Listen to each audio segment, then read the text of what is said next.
Good evening. Welcome to 13 News at 10. I'm Kristen Crowley. We continue our month-long series, Hooked, the opioid epidemic hits home. The last couple of days, we've told you the inspirational stories of people who've overcome their addiction. Jenny Thomas has done just that, but not before going through addiction, the death of her friend, and a first-degree murder charge. 13 News anchor Sean Mazzarello has her story. Tonight, a youth group leader is the last thing Jenny Thomas thought she'd be when she grew up. Her own childhood, a checkered past. When I was 13, I started drinking and smoking weed, and then when I was 16, started doing coke. And I mean, not all the time, but on the weekends. By the time she was in her late teens, Jenny was already onto painkillers. We had this big group of people, and everybody just kind of had access to things. So yeah, it was not hard. I think the reason that we transitioned from the pills to the heroin was because the pills are very expensive. Heroin sent her on a spiral. She went in and out of rehab for a couple of years until finally she'd had enough. She moved out of state to get away from it all.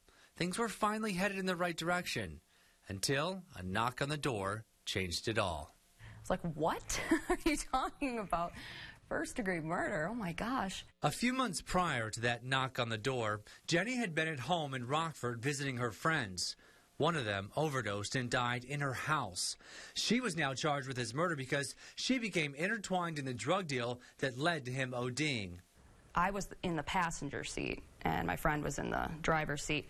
So when we pulled up to the dealer, car went this way. The dealer was on my side.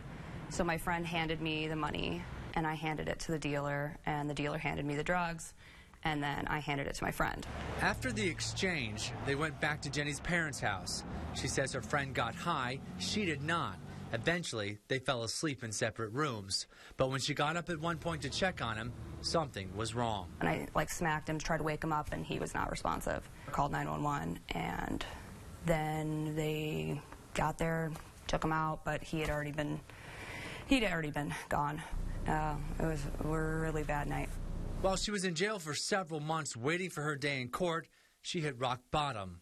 But then something clicked. A cellmate was out watching TV one night, and I was in my cell by myself, and I just had this profound moment of clarity and prayer where I just fell to my knees and I said, you know what, God, I suck at running my own life, obviously. So from now on, I'm going to just follow where you want me to go. So from that moment on, that was just what I was going to do. Jenny's charges were eventually lowered to drug-induced homicide. After spending time in jail already, she got probation. She remembers how the whole experience affected her friend's family. I believe that they blame me for pretty much everything that happened. Just to be kind and good and loving people. But the whole experience changed Jenny as well, and she has now dedicated her life to a very different path. Jenny now leads the youth group at Christ United Methodist Church in Rockford. Her grandmother encouraged her to get involved at the church, so Jenny did, and still does, and uses her own life as an example. High schools are kind of minefields nowadays, so I think that makes me more effective in my job because of all the things I've gone through. Now, Sean Mazzarello reporting. In January, it'll be 7 years that Jenny has been off heroin. She went back to school, got her bachelor's, and more recently, a master's degree. If you